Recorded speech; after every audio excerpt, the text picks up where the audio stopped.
The desert stretched endlessly, painted in 1,000 shades of red and gold, its silence broken only by the wind whispering across jagged cliffs.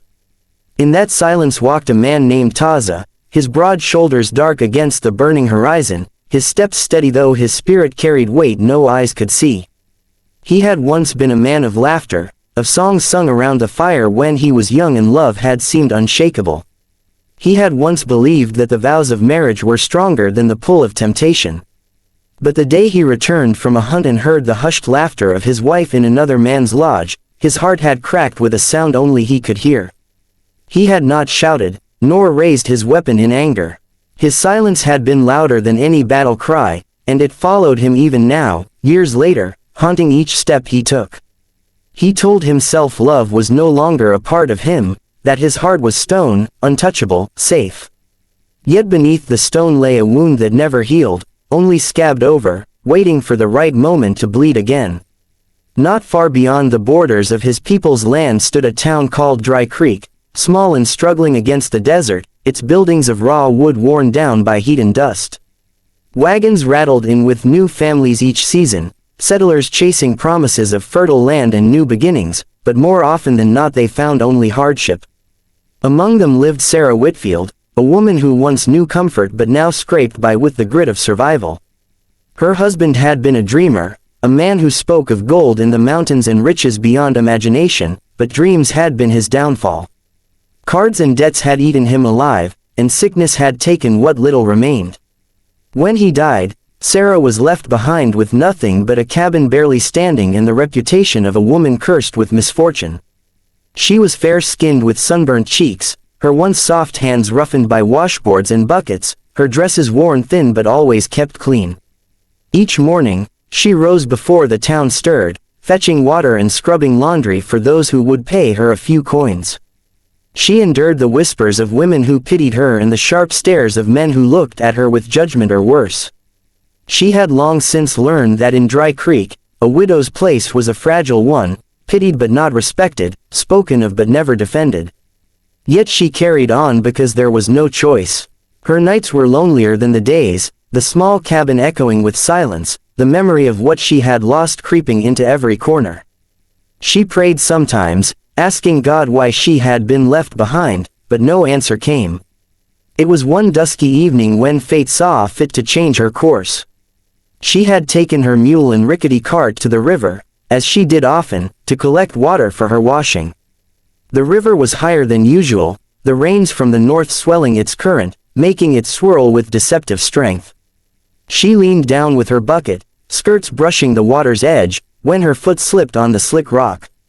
With a startled cry, she fell, the cold current wrapping around her legs and pulling her into its grasp. The weight of her skirts dragged her deeper, her arms flailed for something to hold, but the river was merciless.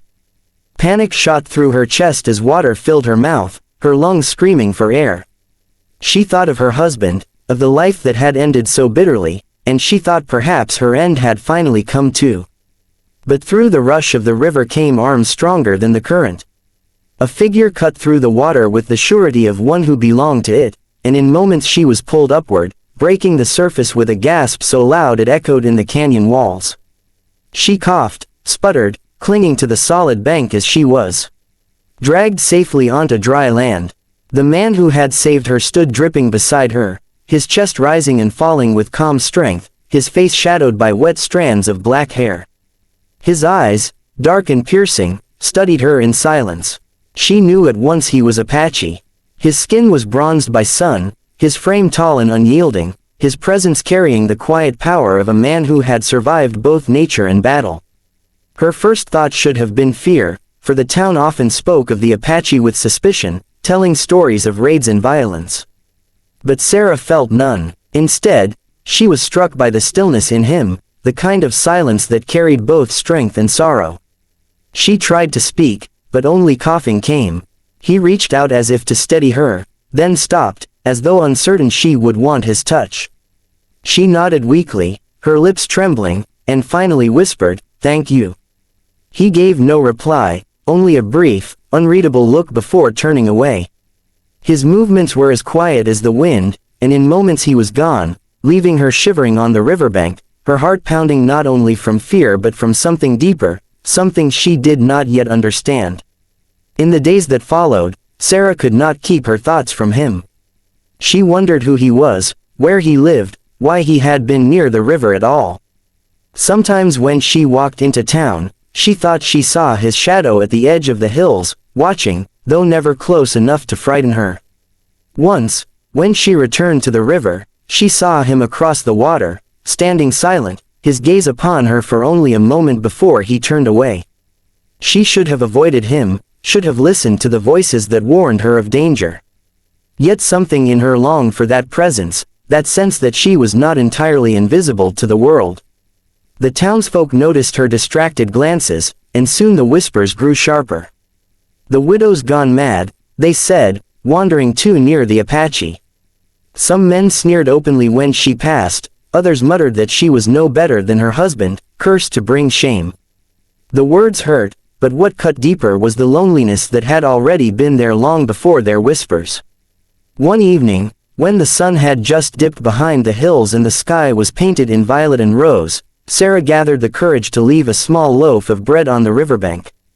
She had baked it herself, coarse and plain but made with care. She set it on a stone and whispered into the wind, "For you."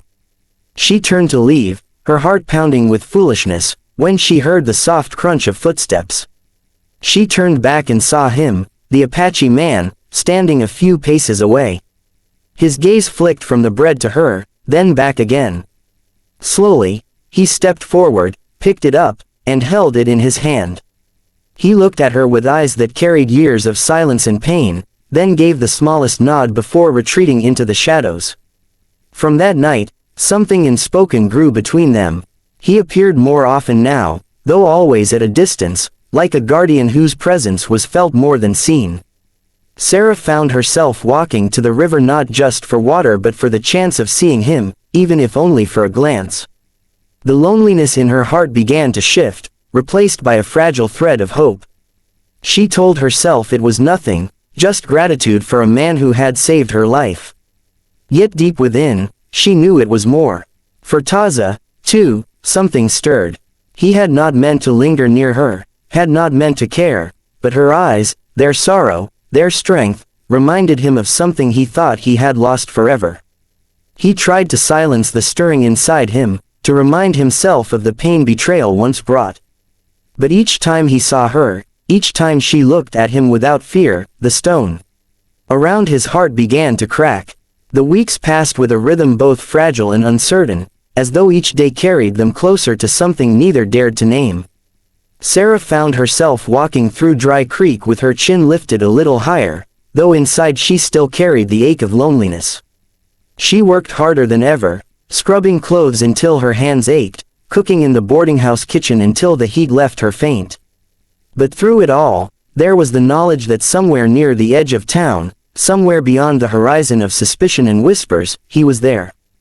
Taza. She never called him by name in her thoughts, for she had not yet spoken it aloud, but she knew it was etched into her soul as firmly as the river had carved its path into stone.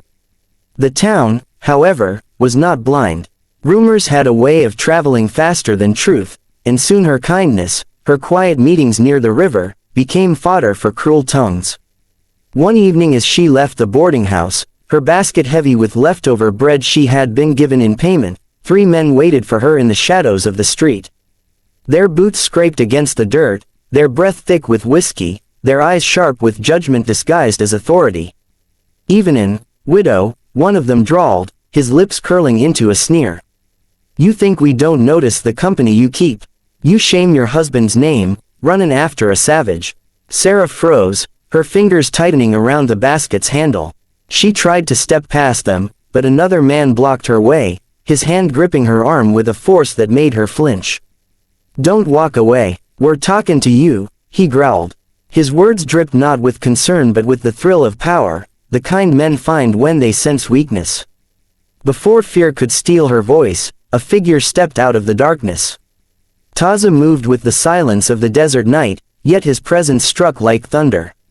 His hand seized the wrist of the man holding her, twisting until the grip loosened. With a shove, he sent the man stumbling back, his dark eyes burning with a warning that needed no translation. "Go," he said, his voice low, steady, dangerous in its calm. The three men wavered, pride battling fear. One spat on the ground, muttering curses, but the sight of Taz's stance, broad, unyielding, ready, sent them retreating into the shadows from which they had come. Sarah stood trembling, her breath quick, her body caught between fear of what might have happened and relief that it had not. She turned to him, whispering, "You shouldn't have followed me." But her words betrayed her heart, for she was grateful beyond measure. He looked at her in silence, his jaw tight, and finally said, "I do not follow. I watch." It was the first time she had heard his voice so clearly, and something in the depth of it made her chest ache. "You don't have to protect me," she said, her voice quivering. His gaze held hers, and he answered, "I do not protect because I must. I protect because I choose." The words wrapped around her like a shield, warming the cold that had lived inside her for so long. That night she lay awake, replaying the moment in her mind, the way his eyes had not wavered, the way his presence had steadied her even when the world seemed cruel. She wondered what it meant, wondered if she was fool enough to believe that someone like him could be more than a fleeting shadow in her life. But shadows do not linger where hearts do not call them. Taza found himself drawn to her more often, the pull undeniable. He had fought against it at first, remembering the pain of betrayal, the bitter laughter of a wife who had once promised him forever. He had sworn he would never again open his heart, that to feel was to suffer. Yet when he saw Sarah, saw the strength she carried beneath her sorrow, something shifted inside him. She did not look at him with pity, nor with fear. She looked at him as though he were not an Apache, not a man broken by betrayal, but simply a man. Their quiet bond grew, tested not by their own hearts but by the world around them. Tension between settlers and natives had always been brittle, and it did not take much to spark violence. One night, a band of outlaws disguised as Apache raided Dry Creek.